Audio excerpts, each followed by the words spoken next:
Peace, people. This is Sool, and welcome to Politics as Usual, episode 11. And I love the number 11 because we might not be able to get it done all at once, but we can get it done 11. That's one by one. And today, unfortunately, my partner, Nate, is not here. He has some business he had to take care of, but don't fear because the co-owner, along with myself, with Always for Black, Miss Baaba is here. Let me tell you, she been working out. She been getting it in. She been using the stair climber. She been, doing the stairmaster and everything. So that's why she able to step up in the situation so much that working out, it paid off. She was able to step up. She in the car. Doesn't matter. We get it done. No excuses. Whatever it takes, we do it. What's good, Baaba? How you feeling?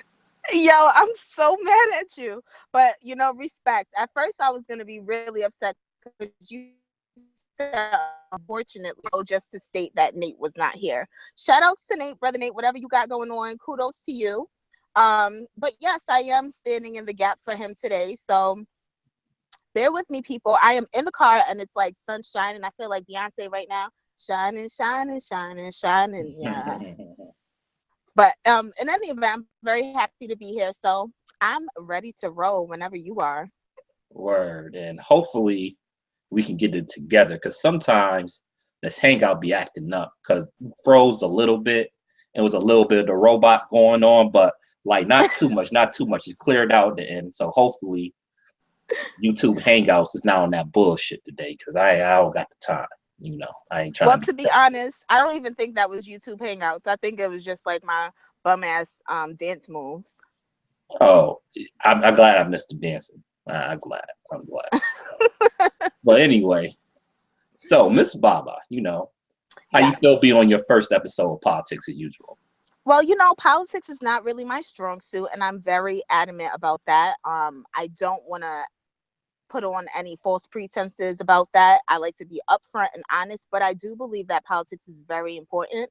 So even though I'm not typically on the show, I do watch every single episode that you and Brother Nate put out of Politics as Usual, and it's very informative. I always end up walking away with a lot of knowledge, and it's a lot to digest when you're trying to watch it on your own. But then when you have, some two Black intellectual brothers like yourselves, breaking it down in a way that makes it more digestible for our audience and for people like me, it does make it a lot more it's easier to understand it, but then it also makes it a little bit more less intimidating. So, kudos to you guys. Word, and I definitely appreciate that. So, you ready to get into it? Yes, let's do it. All right, so Miss Baaba, what they've been talking about in the mainstream media? Because I'm not a big fan of mainstream media, even though I watch it just to see what the discussion, what the talking points are for the day. So what's some topics that have been in the news today? Yeah, I'm not a huge fan of mainstream media myself, and that's pretty much why we created Always for Black. But I do watch it, as you stated. And a few things that they have been discussing. Number one is Trump was supposed to be meeting with Kim Jong Un, right? Well, he's not meeting with them. What he said was that he's willing to meet with him. Oh, he's willing to meet with him. I'm sorry, my apologies. And then also he's supposed to be inviting the president of the Philippines to the White House.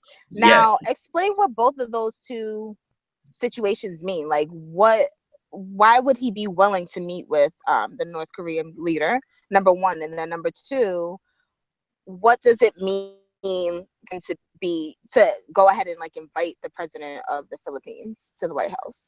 Right. Well, as far as Kim Jong Un in North Korea is concerned, he's been getting heavy backlash for this.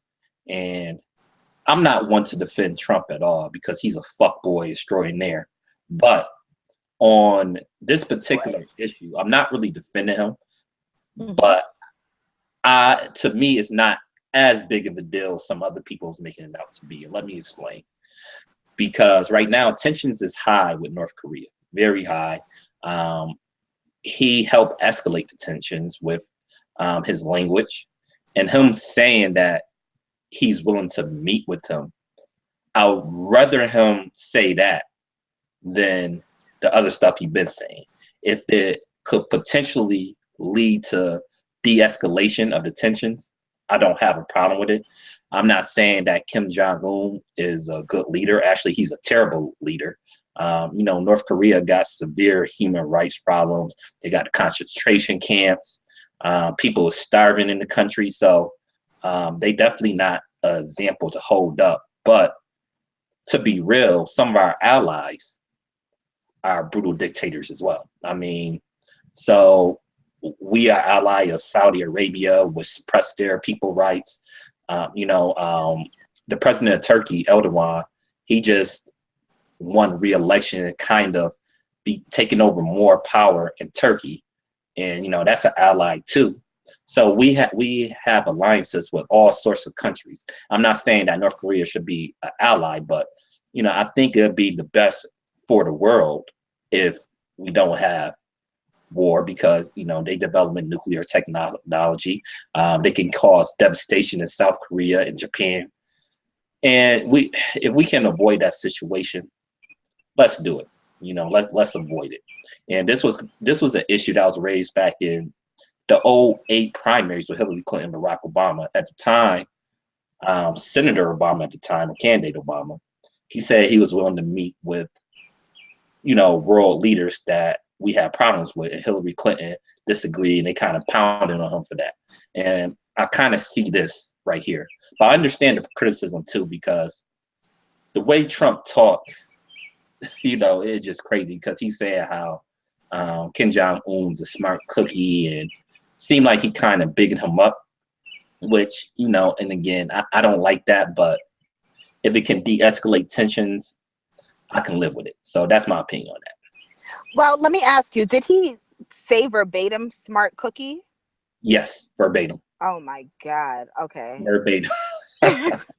His Girl Scout ass. I just can't do. All right. So Kim Jong Un is a smart cookie. Yeah. All right. So I have a question for you as well. Okay. Now we understand that right now the climate is that we do have tensions right now. And obviously you stated that it will be a good idea for them to meet. If I didn't say that. No. Okay. You can understand that it would be sorry, because I don't want to right. misstate your wording. But right. Okay, do you believe, let me rephrase the question, back it up. Do you believe that it would be possible for President Trump to de-escalate any type of issues? Do you think that's even a possibility? Yes, because it seemed like our relationship with China have de-escalated. Because when Trump first got into office, maybe even before he got into the office, he took the call from the president of Taiwan. And, Taiwan and China have a major conflict. Basically, Taiwan think they an independent country, and China say, no, the fuck you not. You still China. So that's basically the gist of it, because Taiwan. I don't want to get too deep into it, but there was a war in China, and when the Communist Party took over in China, the other forces, the forces that lost the war that was against the communists, went to Taiwan, and it's kind of been a stalemate for a long time. But I don't even want to get into that. But anyway, so he took the call from the president of Taiwan and basically acknowledged Taiwan, and China was not happy about that at all. And he was talking about re-examining the relationship with China and all this other stuff. But it seems like the relationship with China is getting better. He was calling them a currency manipulator. He's saying, well, they're not doing it no more. So it did get de-escalated. But, you never know when this dude will do something stupid. So Is it possible? Yes. But Trump is like one of those persons who do one thing right, and then three or four other things is a complete disaster. You know, I think he just stumbling and bubbling. To me, is no real vision in what he's doing. You know what I'm saying? It's just like Right. he's stumbling through everything. You don't really know what he's doing. Right. Yeah. And that's pretty much what I was trying to take away from it, or what I was trying to get at, because I just feel like especially when he was during his during his campaign, he was talking hella shit about China. You know what I mean? And then all of a sudden it's just like, okay, I don't know. I just feel like he's just not diplomatic at all in the least. And I think that he runs straight off of ego.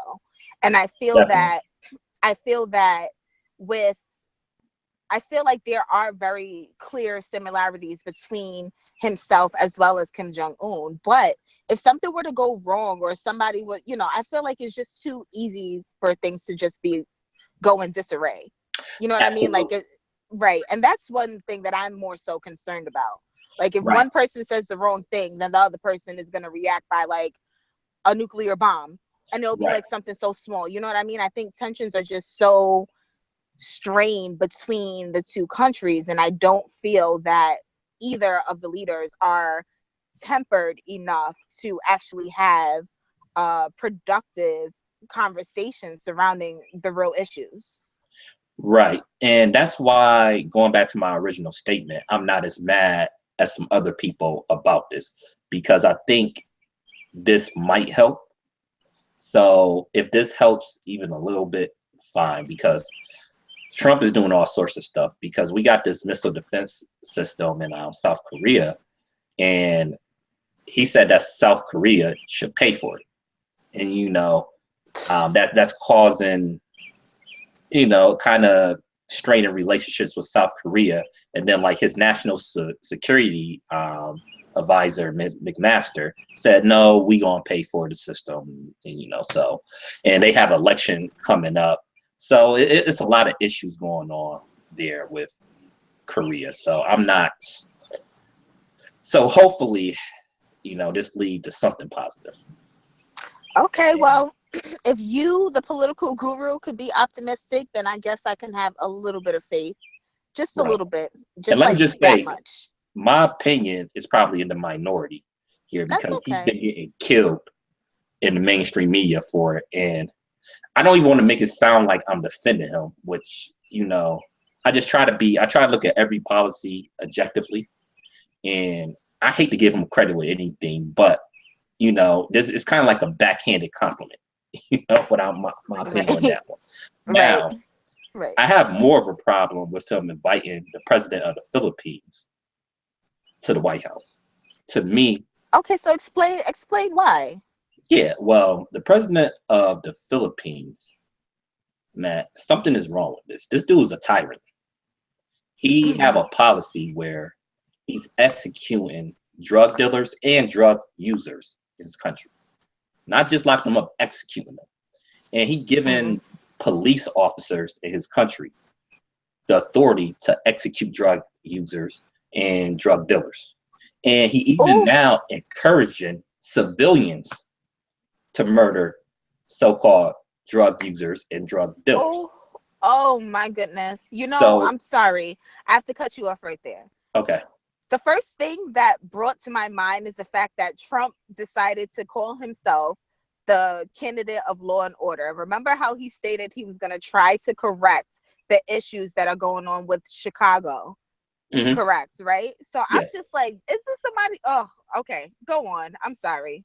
Go on. Yeah. So the problem with that is this.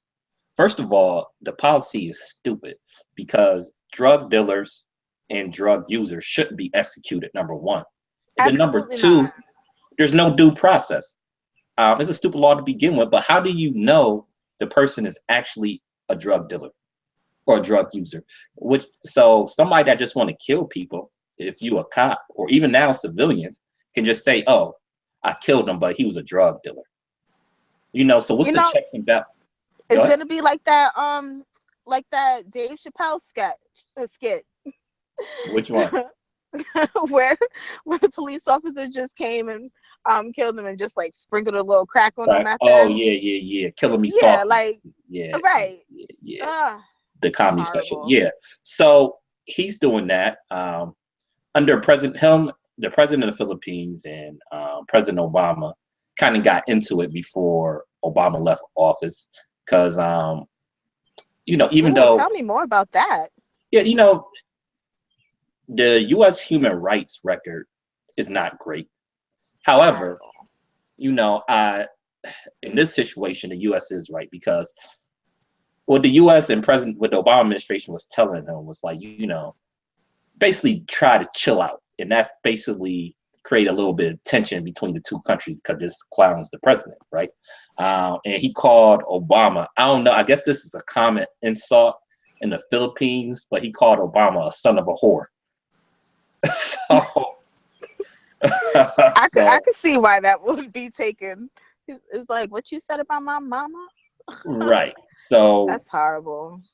So there's been a little bit of tension between the countries, and I guess this is Trump's way of trying to ease tensions, but it's not the right way to do it. And now the White House is kind of trying to backtrack from it a little bit, but he already put it out there, so let's see what happens with that. But it's just I got much more of a problem with that than trying to de-escalate tensions with North Korea, me personally. Well, I don't have an opinion, but I would need to know a little bit more. But from what you're stating, this just does not sound good at all. Ugh, yeah, this sounds disgusting, Right. to be honest. I'm not even gonna lie to you. And like, let me just throw this out here too for some people. I know the office of the presidency have prestige, but remember, President Franklin Roosevelt met with Stalin. Right. So it's, to me, that part's not a big deal, but I would not invite the president of the Philippines to the White House. Matter of fact, we should be doing everything we can to put pressure on him to stop this crazy policy he has in the Philippines right now. I would have to agree with that portion of it. Yeah. I don't see how anything productive would ever come out of it. Honestly, for either situation. Right. I don't see anything positive coming out of it. So I'm just hoping that that does not go down, that does not take place. Yeah. Right. Crazy. Right. Crazy. So anything else going on in the mainstream media?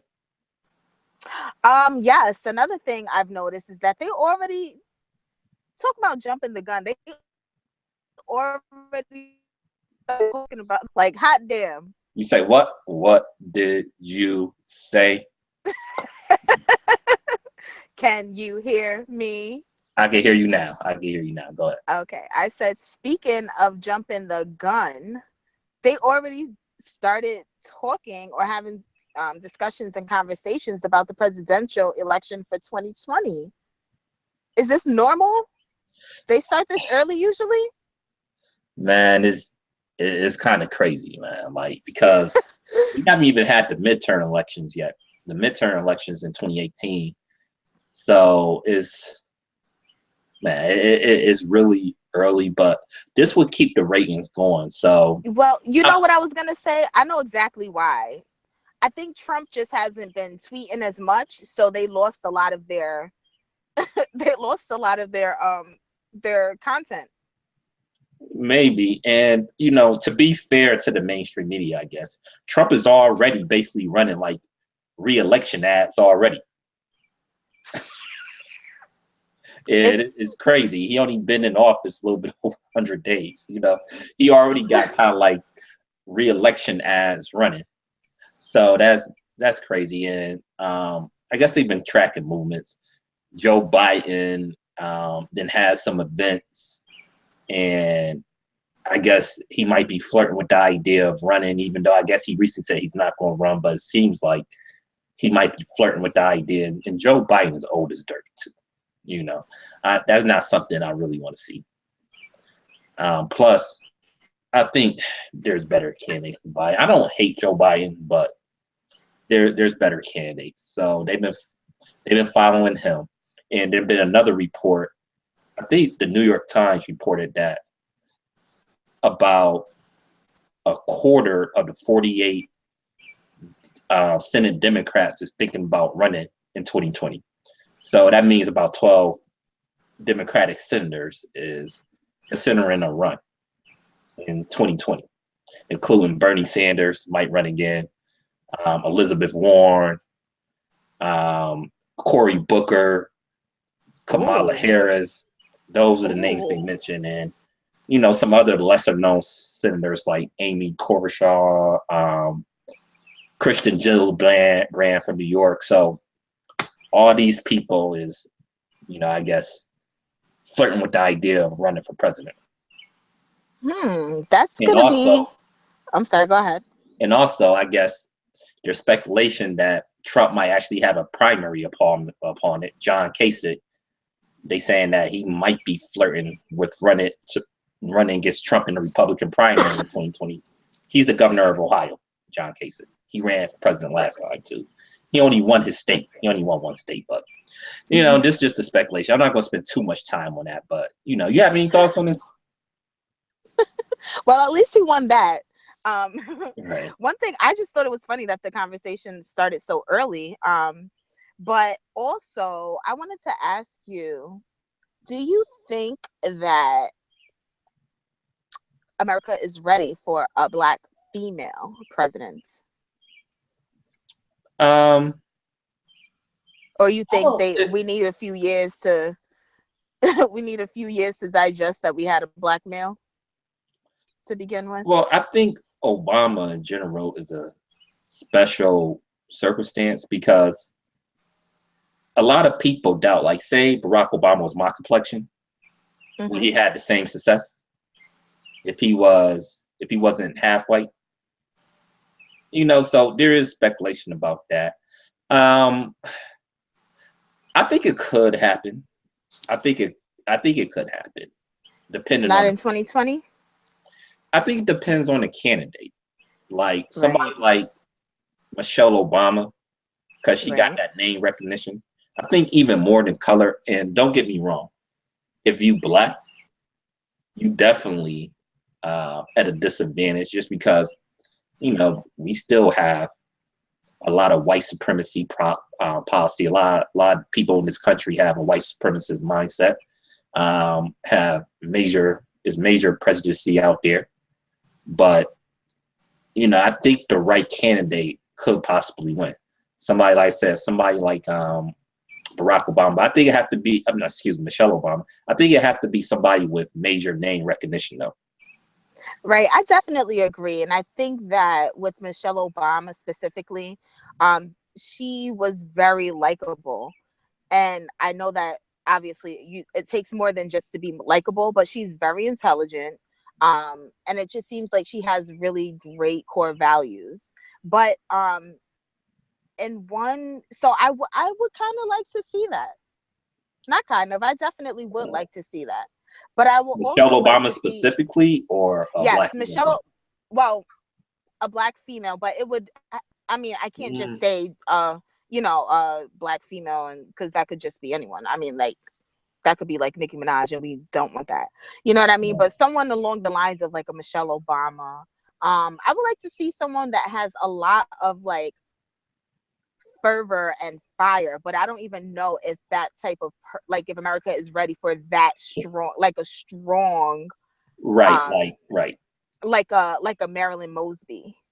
Right. I don't even know if they ready for a Black man like that, because Obama was he's very mild tempered. Right. That's what I mean. Like, even though we technically had a Black president, he is Black. I'm not going to take that away from him. President Obama is the first Black president. He's Black. Even though he's biracial, he's definitely Black. So I'm not one of those people. But, like he, like you said, he's very tempered. And a Black person that was a little bit more fiery, I don't know if they would have got the same reaction. And let me go back to your Michelle Obama point. I don't want to see Michelle Obama run. I don't. Why you don't like healthy food for the children? No, I love Michelle Obama. I really do. But just because I like somebody, that doesn't mean I think they should be president. You know what I'm That's saying? very true. Yes, that's So very true. my problem, and we're gonna get into this later in the show, but since President Obama been out of office, him and Michelle been hanging with nothing but billionaires, and I'm concerned about conflicts of interest like that. And plus, I don't think Michelle Obama, she never showed that she wanted to be in politics anyway. So first of all, I don't think she would run. It doesn't seem like she ever had that Hillary Clinton type of ambition to jump into politics. Right. And I don't know her policy views on stuff. I think she might actually be better than Barack in a lot of issues. Don't get me wrong, because I think she'll be stronger than Barack Obama in a lot of cases. She seemed like she might be more progressive than him. So I think she would actually probably be a better president than him. But still, you know, all that corporate influence, I'll be a little bit concerned about that. And you know, this is just a odd point, and you know, maybe I shouldn't feel any way about this, but recently I seen a picture with Malia Obama, right? I guess with her friends and all that. Like it was a group of them. Mm-hmm. She was like the only black person in the picture. You know what I'm saying? Right. It was about a picture, I don't know, it was about 12 people. She was like the only black person in the picture. So with that said, I think they a long way from their days living on the south side of Chicago. You know what I'm saying? So Right.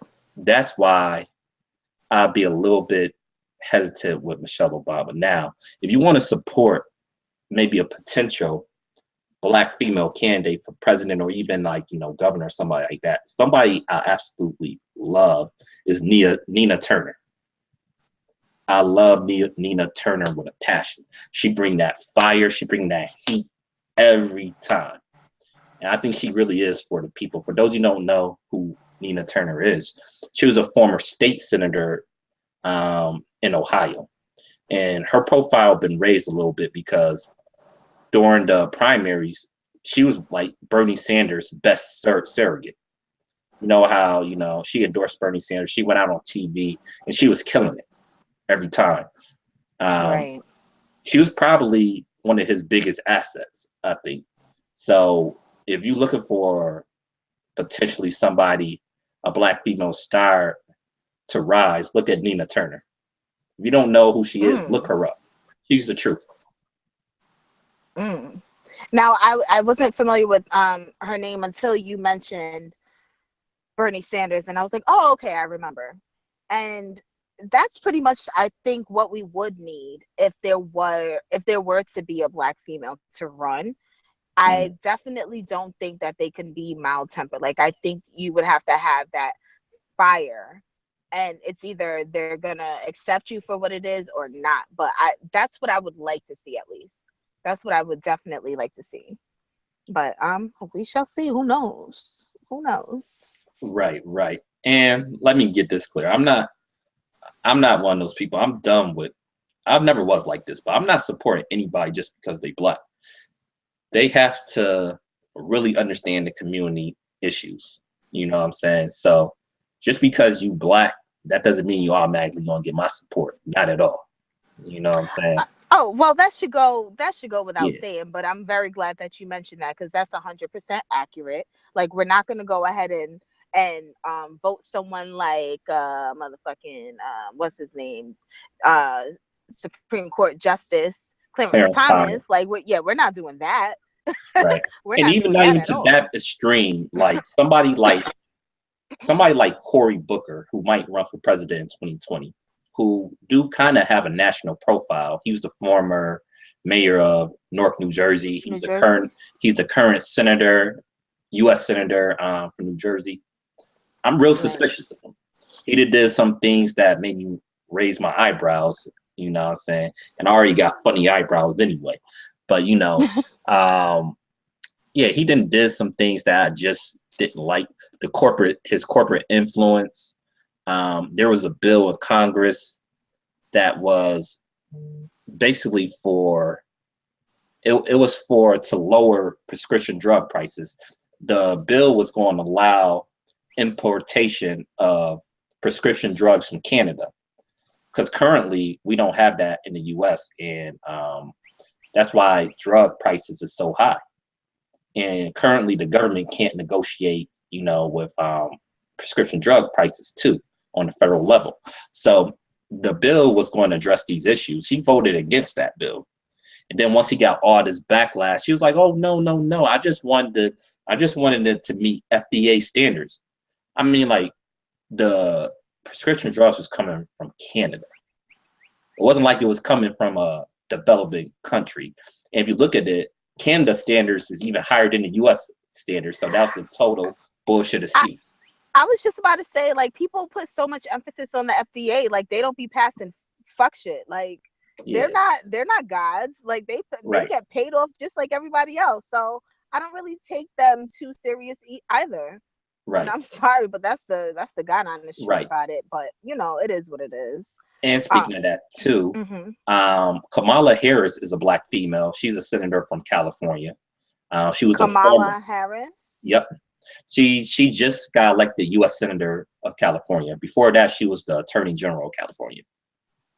So there's speculation that even though she just got in the Senate, she might be eyeing a presidential run in 2020. So we actually might have a Black female run in 2020. I don't know how I feel about her yet. I like her. I gotta look deeper into her policies because, I didn't heard of her years and years ago, but I must admit I'm not a California resident, so I haven't followed her career that closely. So I know the establishment like her, so that made me again raise my eyebrows a little bit, but I don't have nothing negative to say about her or positive to say about her yet either, because I just have to look into her record a little bit more. Right. I'm not familiar with her at all. And I think when you mentioned it today, that was the first time that I heard of her. But and that's no shade to her. I just don't know. But I will go ahead and do some research on her as well, because I'm interested. Definitely interested. She's one of, I believe, if I'm not mistaken, I think there's only like 3 Black U.S. senators out of 100. Shane, it's her, it's Cory Booker, and Tim Scott in South Carolina, who's a Republican, who that train be running on him too sometimes because he defended Jeff Sessions. So yeah, I'm not a big fan. Brother Nate, that's Brother Nate's senator, U.S. senator. But anyway, hot damn. Was there anything else with the mainstream media? Was that it? No, that was all for that portion of it. Okay. So what else we got? So we can move on to the budget. Now, I know that the budget was passed through September, and that essentially just means that it's something. What was the term that you utilized? Continuing resolution. A what? Continuous resolution. Oh, okay. A continuous resolution? Mm-hmm. Okay. So that I understand. Can you explain exactly what that means? Well, obviously we know that, we know what that portion of it means, but what exactly does it affect? Like, what's included in that? Well, it's included how money is going to be spent, where money is allocated. So this is going to run through September. And I guess Democrats is running it around like it's a major win. And I guess it is, because it could have been worse. President Trump proposal was a total disaster, and he didn't get most of the things he wanted in there, although he did get a lot of it. There's increased funding for border security, which I'm not necessarily against. There was no funding for that stupid ass wall, which is really stupid.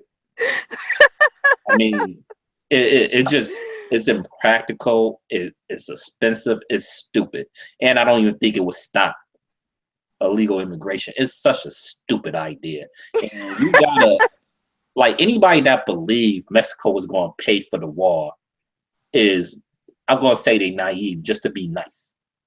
I don't want to say You gullible. I'm not gonna call you stupid if you believe that, but you really gullible. What Mm. incentive does Mexico have to pay for a wall? And now, President Trump says, "Oh, initially we gonna pay for it, but they gonna reimburse us." Yeah, right. Get out of here with that. But anyway, I'm off that. That was a little handy. But anyway, there's an Shots increase. fired. Yeah, there was an increase for, I guess, border security, defense got an increase. Surprise, surprise. And this is another problem I have. This is my main problem right here. Why do we need a defense increase? We already spend more than all the countries in the world put together on defense. Our defense budget is crazy. The next country that come close to us is China, and we outspend China massively in defense, massively. And it's annoying to me because over half of our discretionary spending goes to defense. And for those of you who don't know what discretionary spending is, there's two types of spending in the budget. You got entitlements, where it's mandatory that we spend money, like, Social Security, Medicare, that's entitlement spending. Then you got discretionary spending, which is, everything else. Optional. Stuff like, the EPA, some of the government agencies, like roads, infrastructure. That's like discretionary spending.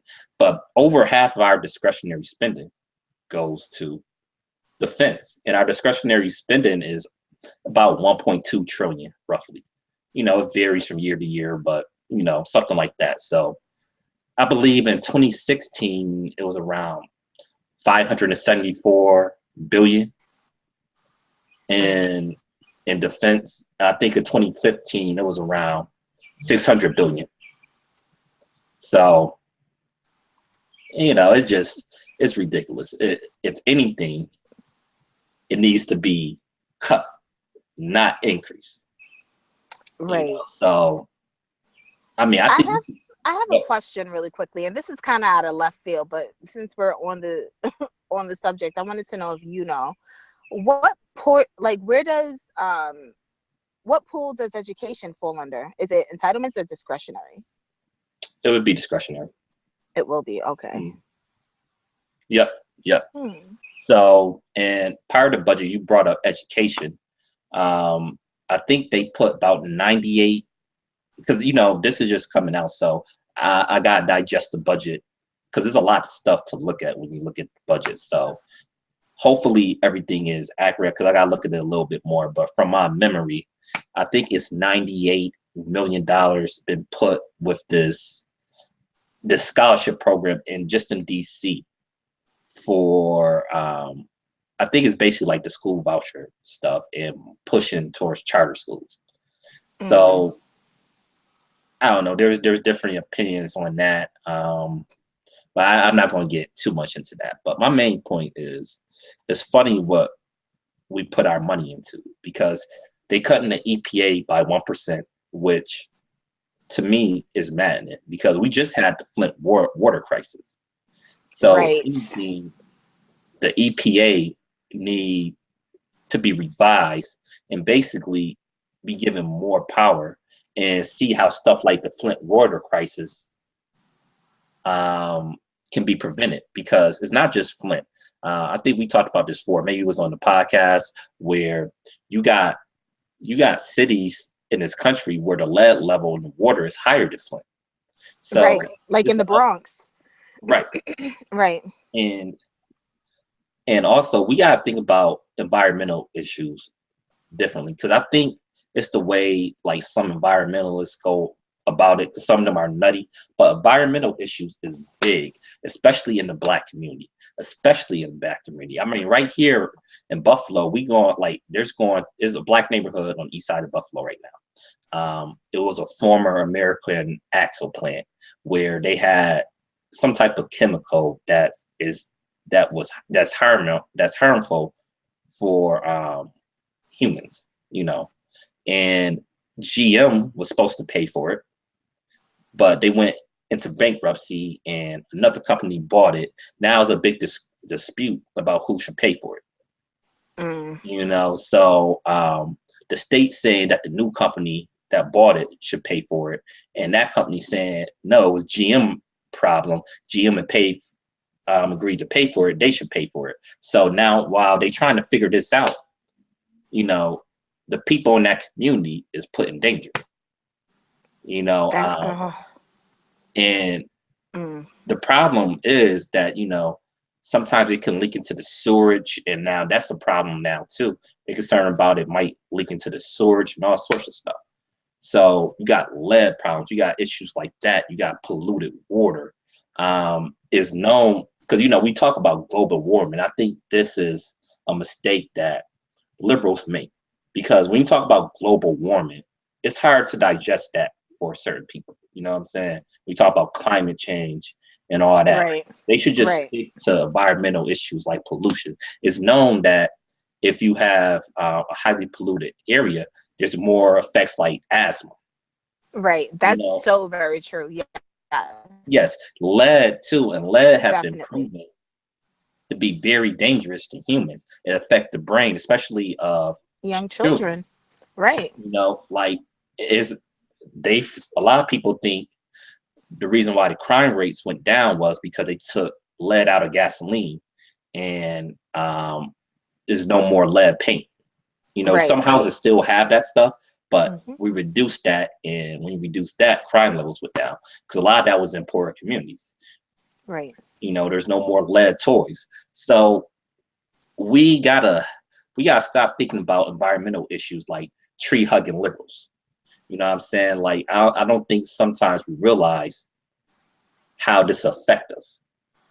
So you mean to say, like, we talk about it in such a pacifying way, like let's be green and go green, but then we're not really discussing it, like the how detrimental it is.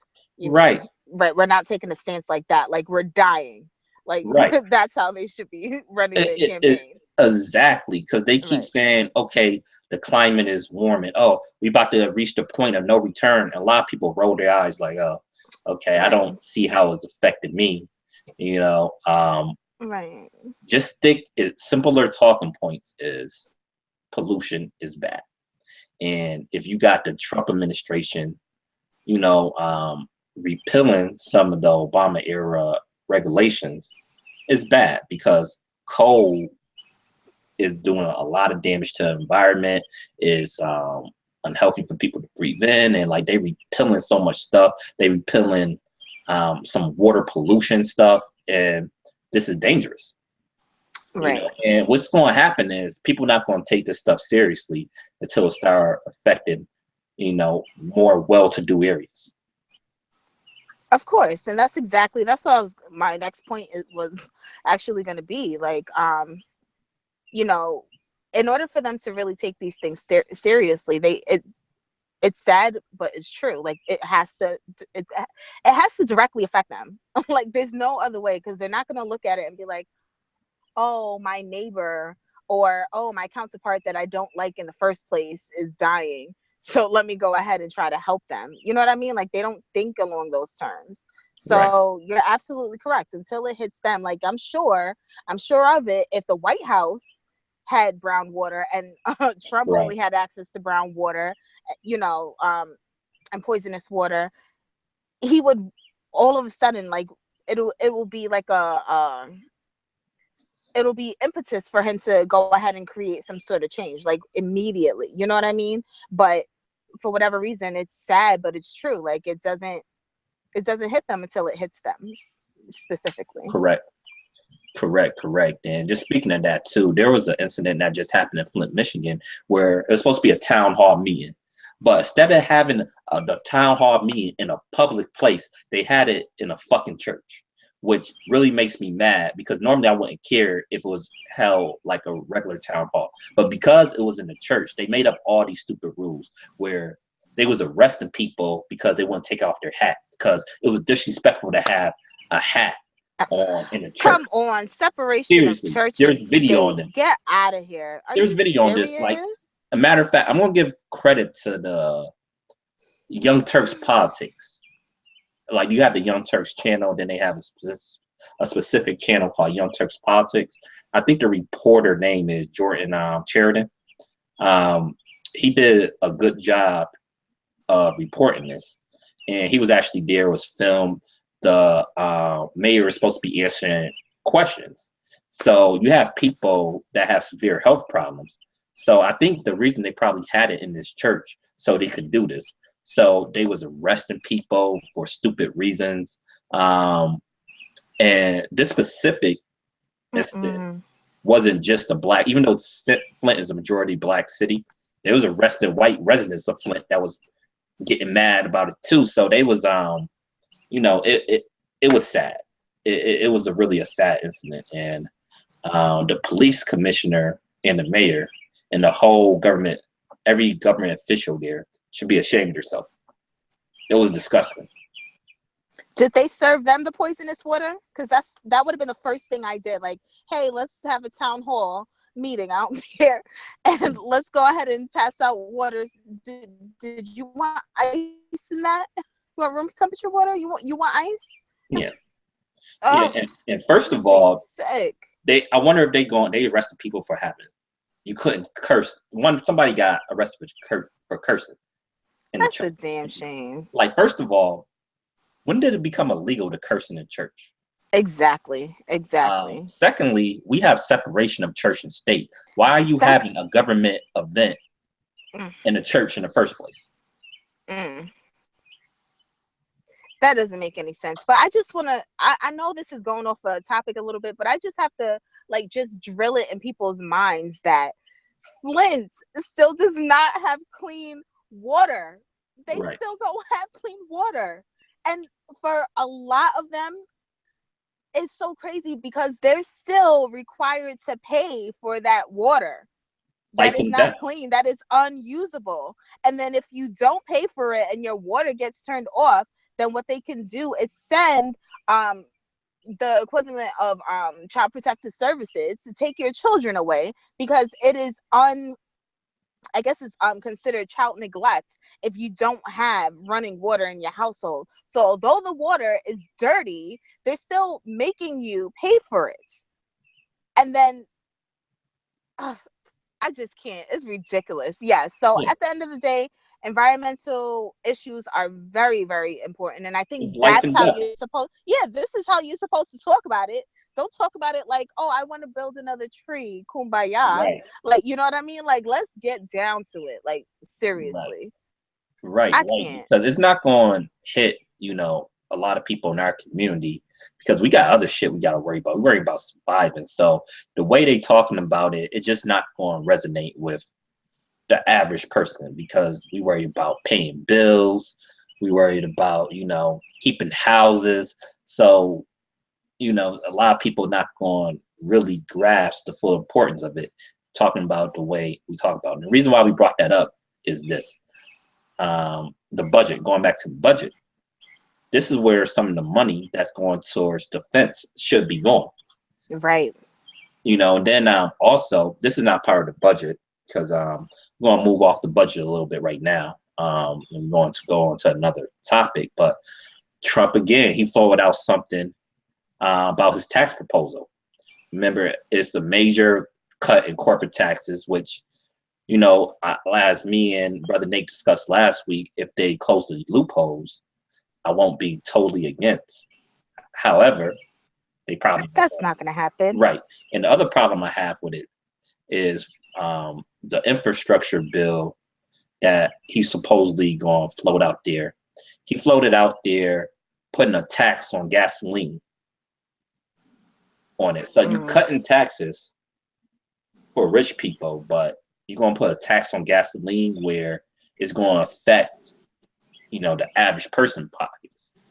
You know, so that's the type of stuff that, you know, I don't like. Now, if you was going to put a tax on gasoline and not cut taxes for rich people, then I can actually, maybe I can live with it, depending on where exactly it's going. If it's going towards infrastructure, you know, because we do need roads, we do need bridges built, you know what I'm saying? Because our infrastructure grade right now get a grade of D. So we need major infrastructure repair. I could even maybe live with a higher gasoline tax, but not be going to do major tax cuts for the richest people in the country. That just makes me angry because I'm like, how greedy can you be? How effing greedy can you be? Right. You're the one who has buys the means with money. You actually have the means to do it, Right. but we don't. But you're just like, okay, well, I don't want to pay this tax, so let's go. I just can't. I just literally cannot. That's just nothing but evil and greed. Right. And don't get me wrong, rich people do pay a lot of taxes.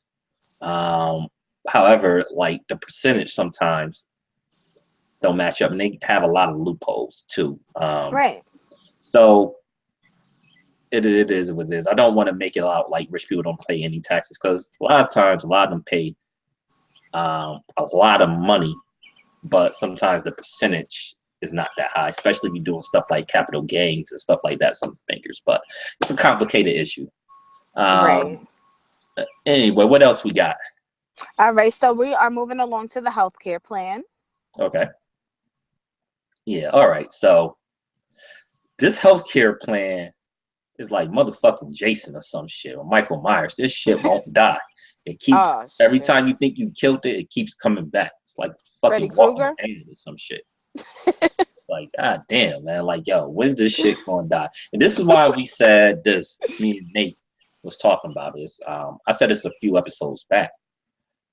Don't celebrate, because a lot of times we get happy. Okay, yeah, Trump care dead, Obamacare is still here. Don't get happy, because this is a continuous fight, because they never quit.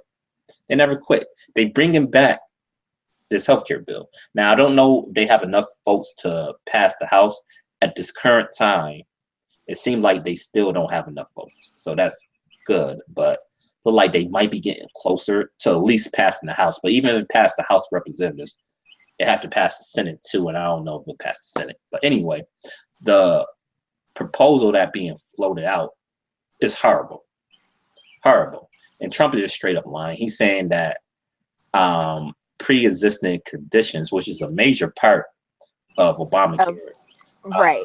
the Affordable Or the Care Affordable Care Act. Yes. Right. So with pre-existing, I think most people know what pre-existing conditions are, but just in case you don't, it was before the Affordable Care Act. Insurance companies could deny you health care if you had a pre-existing condition. And sometimes they didn't have to be serious. Like sometimes it could be something as simple as asthma. Right. And they could choose to deny you health care coverage. Now, the Affordable Care Act made that illegal. So, which was a really great thing, and that's one of the main reasons why a lot of people were for it. They were definitely for it, because that's one of the main things that brings people into debt. mhm, So a lot of times when you're in life, they'll be like, oh, to be successful, you got to work hard, you got to do this and a third. You could do everything correct, and all it takes is like one illness, one sickness to occur. And if you don't have health care prior to then, and you're unable to go ahead and gain it afterwards, then that means that you are essentially bankrupt, and you may not be able to afford the treatment that you need. And even more so than that, how will you maintain your livelihood if you're unable to work because of it? You know what I mean? And that's why the Affordable Care Act was very, very important. One of the reasons why it was important for it to be passed. yes, absolutely, absolutely. And like I say, I have major problems with the Affordable Care Act because it doesn't take care of everything it needs to, but it does have Right. a lot of positive aspects to it. And that was one of the positives of the Affordable Care Act, was right there. And now this plan talking about they might present options where states can opt out of the pre-existing condition clause. So that is major right there. That's major. I've seen that clown Chris Collins on TV, which Don't like it. he's a congressman around my way. He's not my congressman, but he's around my area. And My he was old talking about, area. huh? Yeah, I said yeah. my old area. Yeah. You done left us, but that's all. That's okay. That's okay. You can have that. That ain't even what I'm mad at. But anyway, Chris Collins was talking about this on TV, and he was like, "Oh, yeah, it's like it's not gonna be that big of a deal." He was like, "Oh no, it's just a incentive people not to drop their healthcare coverage." Well, guess what, motherfuckers? Sometimes people lose their jobs. So what's going to happen to the people that lose their jobs? Because what they were saying is that, okay, they're not going to get rid of pre-existing conditions for people that already have healthcare insurance. But if you lose your job, or you switch jobs, are you going to be taken care of? No, because they trying to put more of a penalty, like a 30% penalty, if you have a pre-existing condition. That's how it was being explained, that insurance companies can charge you more money if you have a pre-existing condition in this new proposal. So it's a disaster. And like I said before, this just goes to show you we need to get away from the employee-based healthcare model. It makes no sense. Because if you lose your job, how you gonna have healthcare? You can get Cobra, but Cobra is ultra expensive. It's really expensive. Yes, it is. And can you do me one favor though? Because I know you've mentioned it on prior shows, and I haven't had a chance to ask you. But I've heard you mention the single payer. Mm-hmm. What does that mean? What do you mean? Single payer is just you pay one option. So it basically get rid of the insurance companies, and you just pay the government. So would it be? Oh, it's kind of like what Canada have. Canada, Britain, most modern countries have a single payer system where the government is basically the insurance agency. It's basically Medicare for all. Because once you turn 65, you entitled to Medicare. So the proposal is single payer Medicare for all. So instead of just being for people 65 and up, you make that available for everybody in the country. Okay, so will it be so you mentioned it will be like similar to what Canada is doing. Do you mean that you won't essentially pay for you won't pay directly for health insurance, but it'll be taxed in a different way? Right, exactly. There's different ways you can do it, because different countries do it different ways. Canada got one model, Britain have another model, France have another model. But it's all a single payer system. And there's a bill in Congress right now, sponsored by Congressman John Connors. Shout out to him. Mm-hmm. He's an OG in the game. He put a bill out for reparations too a while ago. Yes, that's what I'm talking about. What did you say his name is? John Connors. He's been in Congress for a while. Yeah. I know exactly who you're talking about. Yes, he done tried to pass that a few times. Yeah, he's one of the CBC members I actually like. So shout outs to John Connors. I know exactly what you're referring to. He have a bill in the House of Representatives right now for single payer healthcare. And it needs a lot more support. So we got to start putting pressure on our politicians to support the bill. Bernie Sanders is supposed to be introducing single payer legislation in the Senate because, it have to pass the House and Senate.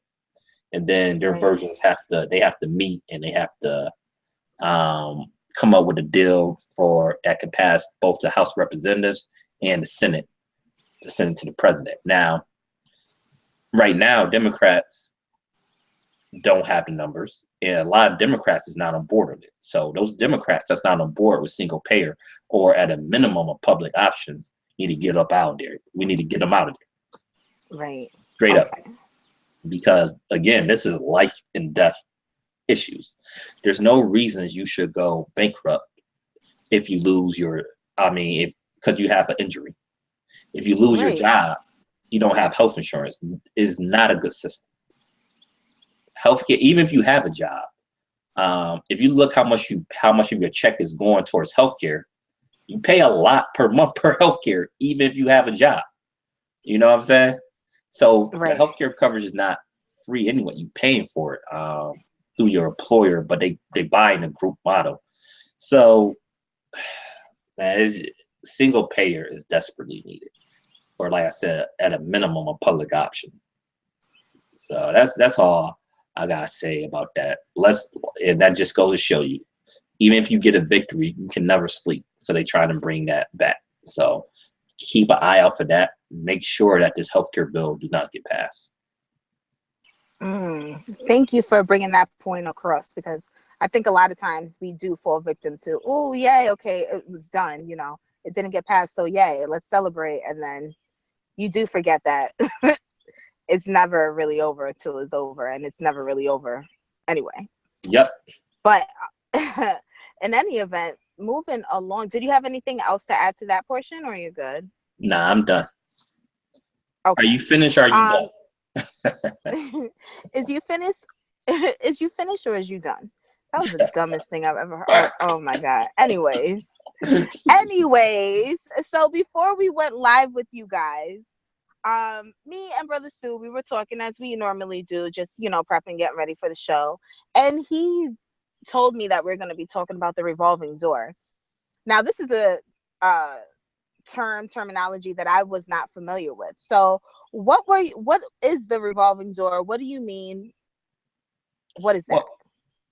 Well, we all know what a regular revolving door is, like, those revolving doors once you enter a building. It's a term used in politics that describe how people go from government into the private sector, back into government, back into the private sectors over and over again. So it's a real problem that we have. It's a problem on many different levels, because some people will argue, well, those are the people that best know the industry. Say, like, you have financial regulations. Who best understand financial regulations better than somebody that's working at a big bank? Some people say. But I don't think that's necessarily true. You have other people that, have studied financial issues that might not be in that, making a huge profit off it.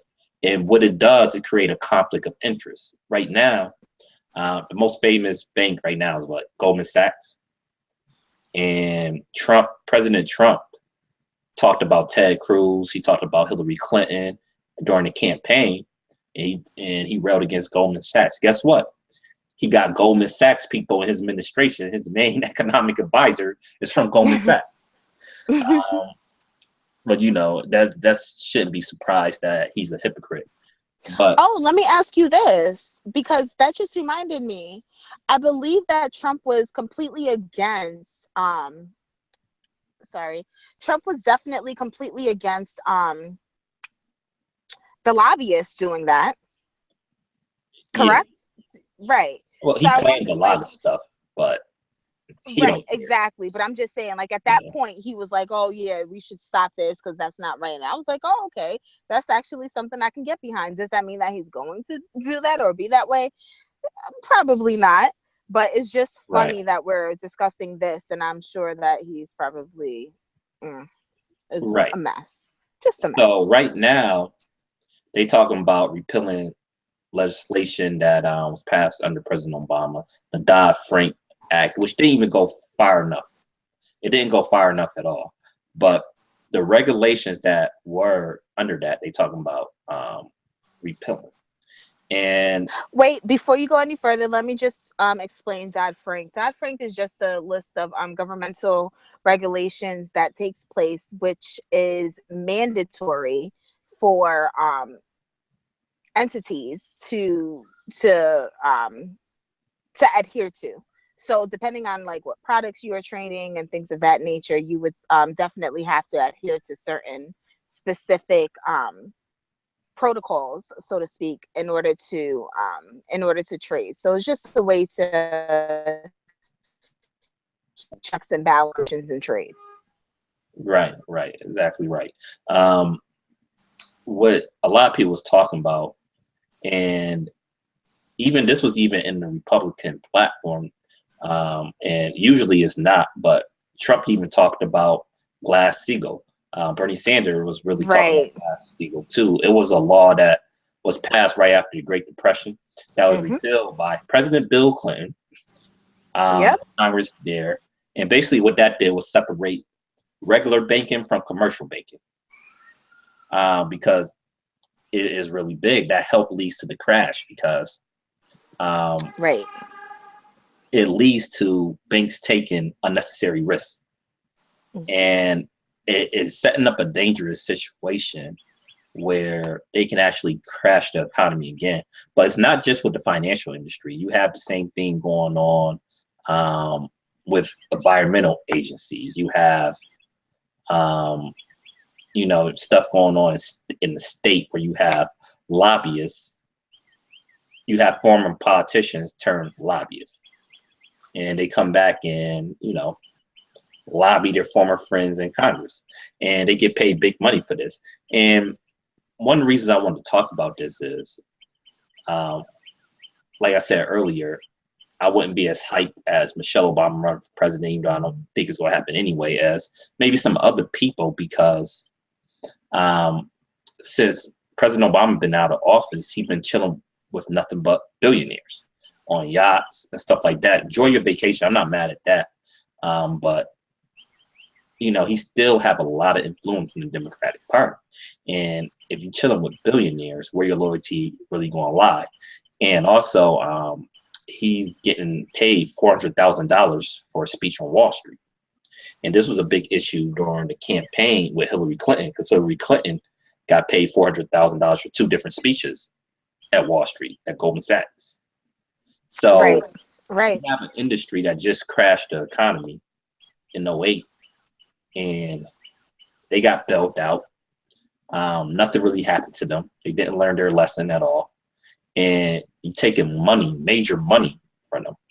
And something needs to be done about this. Do you want to comment? Because I'm about to get a little bit deeper in this. You're gonna go ham? I'm not even going to go ham. I just want to explain. Go ahead. This stemmed from, it wasn't always like this, with big money controlling everything. There's, money always had the influence in politics since, early on, but it just got worse and worse. In 1971, there was a law passed. It was like the federal, I think it was called the Federal Election Law of 1971. That's not the exact name, but it's something similar. And basically, what it did was limit how much money you could spend in federal campaigns. Now, that decision was reversed by the Supreme Court in 1976 with Buckley versus Vallejo. That was a Supreme Court decision, but basically overturned that, and it said, as long as you have soft money, was going to like basically that means, like gathering people and registering people for vote, stuff like that. You couldn't raise unlimited money. So basically, it led to like for federal elections, you could basically raise unlimited money. The parties can individual. So and then it got even worse when it came to something called Citizens United, which you might have heard of, because sometimes people talk about Citizens United, and that was like in 2010, where basically it stated that. Before I can go to Citizens United, let me go back to Buckley or Vallejo, just to make it a little bit clearer.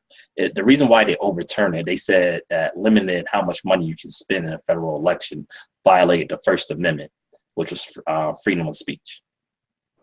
So it basically equated money into, freedom of speech.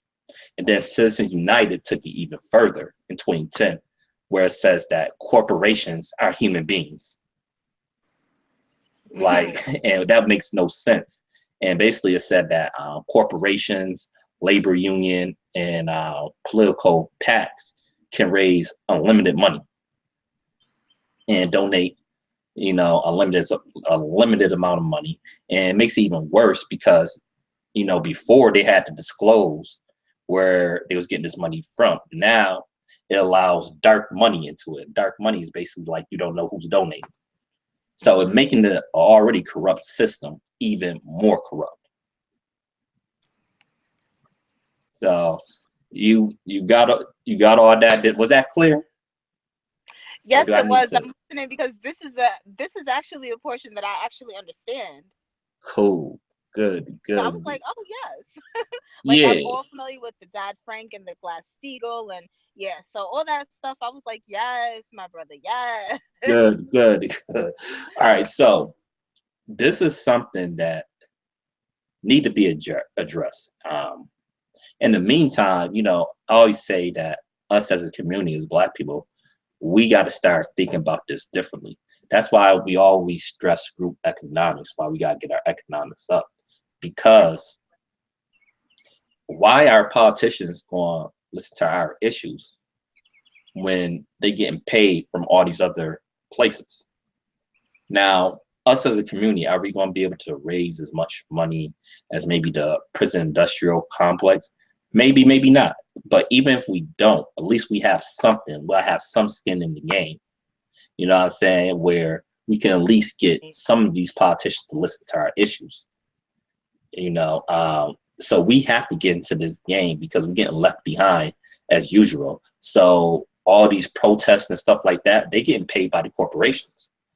And a lot of these politicians are not just thinking about their time in office. They think about once they get out of office, they can get a nice 6-7 figure check for one of these industries and become a lobbyist. You know what I'm saying? So it's a crooked game. This is why it's vitally important that we understand politics and what's going on. Now, you have groups, and you can join us too. That's what we have to do in the meantime, is kind of start raising money, even on the grassroots level, and start donating to candidates that's really going to be about us, primarying these corporatists and getting them out of here, and really getting people that's about this into office. And that's going to take a while, but there are you know, movements going on to try to get money out of politics. You have people trying to do constitutional amendments, because you remember that was a Supreme Court ruling. So no matter what law in Congress you pass, that's not going to do nothing. Well, I shouldn't say that. Congress can pass an amendment too. Amendment to the Constitution can go through Congress as well, but also you can do it by going through the states and getting, I believe, it have to be about 38 states to call for an amendment. But whatever you do, that's going to take a while. So in the meantime, to be practical, we got to start thinking, okay, how can we raise this money and giving it to people that actually going to do stuff for the community and actually speak on our issues? Right. And you just said like a whole bunch of everything, but it was all everything. Right. I apologize because the sun went down, so I didn't have any light. So now I got to use the light from the car. Right. Well, this show is almost over anyway, so you know we gotta, you know, you out there, you know, in the South now, you know, I don't want a coyote or something come into your car, you know, so we might have to end this show in a minute.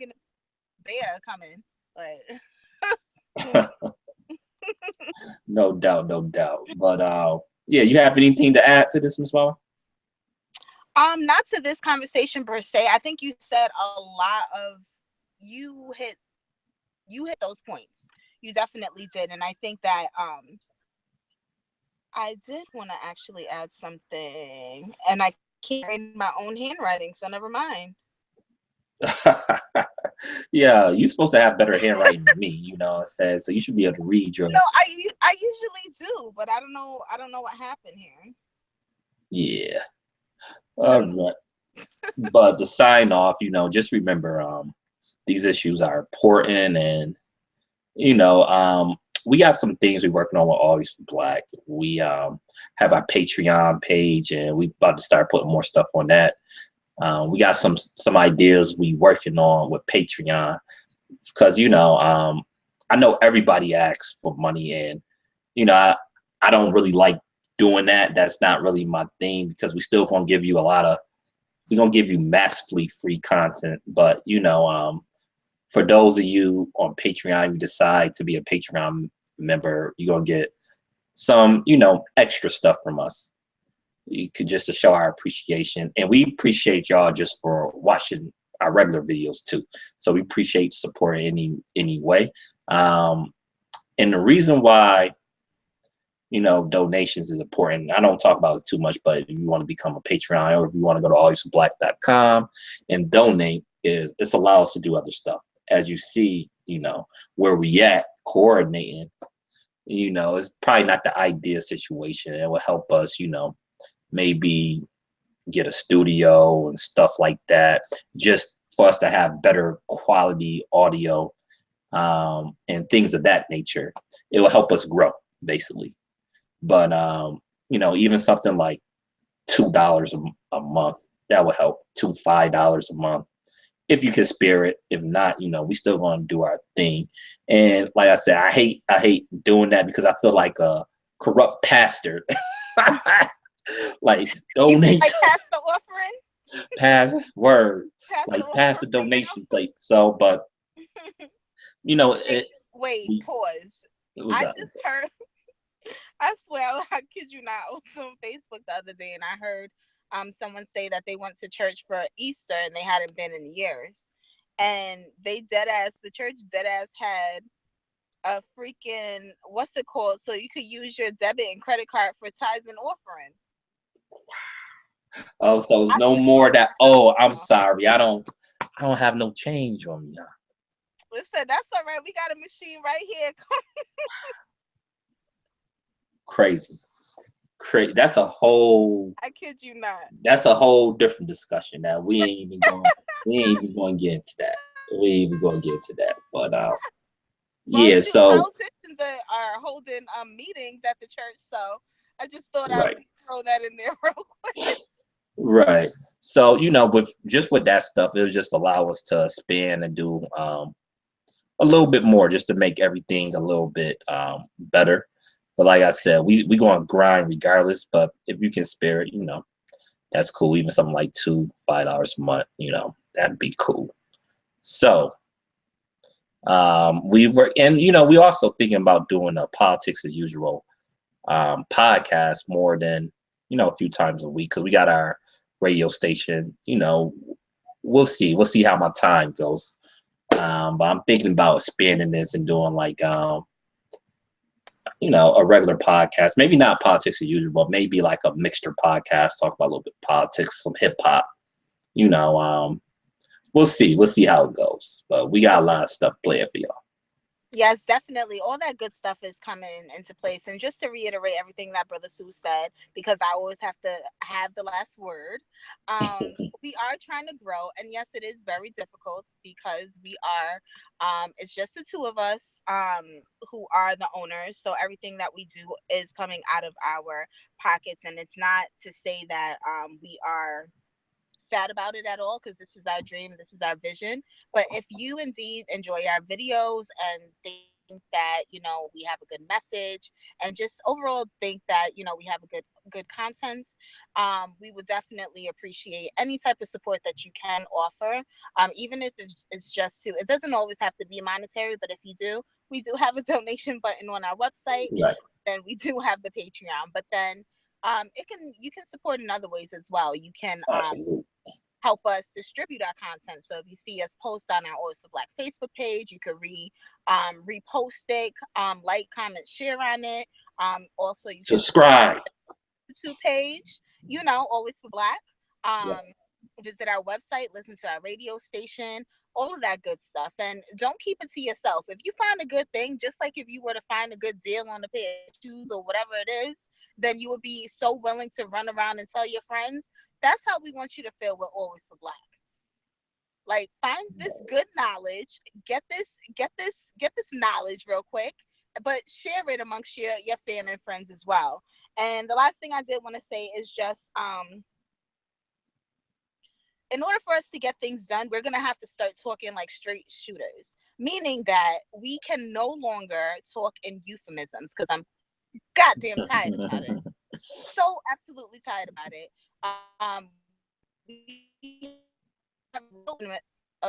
talking in euphemisms and trying to go ahead and You good? You good? You're not a be robot nice. anymore. Oh, okay. And just trying to be nice. Like there's no time for nice.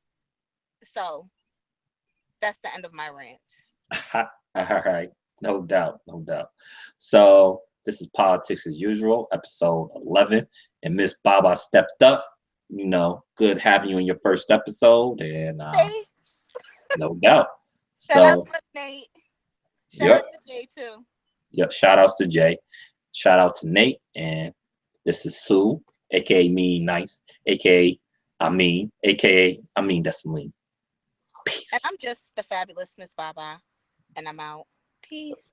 Peace.